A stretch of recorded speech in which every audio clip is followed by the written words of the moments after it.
Do you prefer it in the front or in the back? Everybody, BK with Masada Tactical here from windy Lebanon, Indiana, where I'm actually teaching a rifle class at the Indiana SWAT Officers Association annual conference.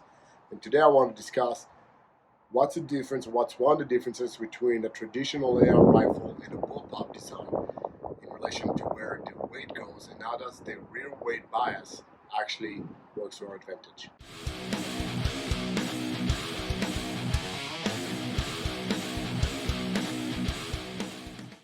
So I do swear I filmed everything in Indiana, but apparently having winds that are strong enough to pick up targets and make them fly over a berm made it very difficult for the audio to be captured correctly.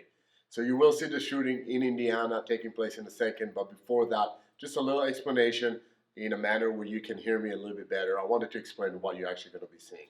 So I'm going to be using two rifles, both of them made by IWI, Israeli Weapons Industries. They're out of Pennsylvania. Well, they're out of Israel, but they have manufacturing here in Pennsylvania, United States. And I'm going to use two of the rifles, two of the designs. One of them is a traditional AR design. The other one is a bullpop, the Tavor X95. So just real quickly, so you see the two rifles. This one right here is the Zion 15. This is an SBR with a 12.5-inch barrel. This is the X95, the bullpop, the Tavor. This is actually has a longer barrel. It's also an SBR, but it's a 13.5-inch barrel. So you guys can see how even though it has a longer barrel, it actually has a much shorter overall length. Okay, that was one of the ideas behind the bullpop design to begin with, and one of the considerations that you may want to have when choosing what platform is better for you. Today we're going to concentrate on the rear weight bias and how that actually affects controlling of the firearm. So just to point out, in a traditional AR, the magazine well sits in front of the action, which means most of the weight is in front of your shooting hand. So there's a lot of weight that you have to fight. On the bullpop design, the magazine well is actually behind your shooting hand, behind the action, meaning that all that weight is closer to your shoulder and closer to your body center line, which makes it a lot easier to control. Okay, so I'll do a quick demonstration without shooting. Obviously, we're indoor, just so you guys can see the way of holding it, and now that actually translates to controlling the firearm. And we're going to show you the shooting portion that took place in Indiana in a second.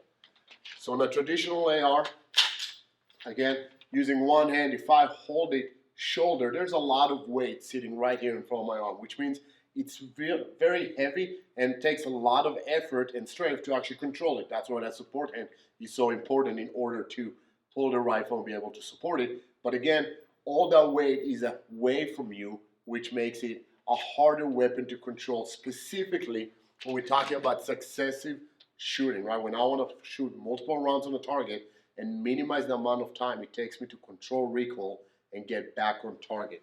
With the X95 and the bullpop design, the weight is right here. So even though this is potentially a heavier platform right now with everything that's on it, it actually feels a lot more comfortable. I can stand here forever and just holding the rifle because all the weight is supported not just by my shooting hand, but also by my shoulder and my body. All of that is supporting the rifle. And all this hand does is pull it back slightly, and I am there.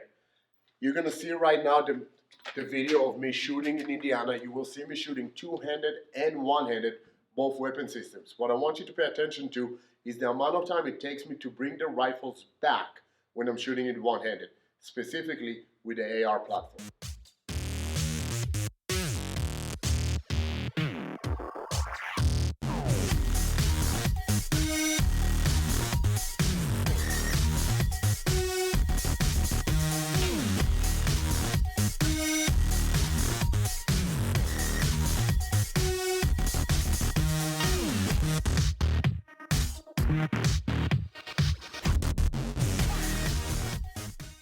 So again, just a very short example or representation of controlling a firearm, whether it's a traditional AR style or a bullpop design. You guys could see me having to fight the rifle, the AR, back into its center line in order to shoot again with the one hand, where I didn't have to do it necessarily with the bullpop. If that is one thing that is a consideration for you, those successive follow-up shots and how easy it is to control a firearm, a bullpop may be a better design. That said, there is no perfect design, to each their own, depending on your mission, depending on your intended use, and what works for you. As always, I want to thank you all for submitting questions and comments. Thank you for sharing our YouTube videos with others. Please do keep sharing them with people you think can benefit from them. And as always, subscribe, follow us on social media, Facebook, YouTube, LinkedIn, and Instagram, and watch your six.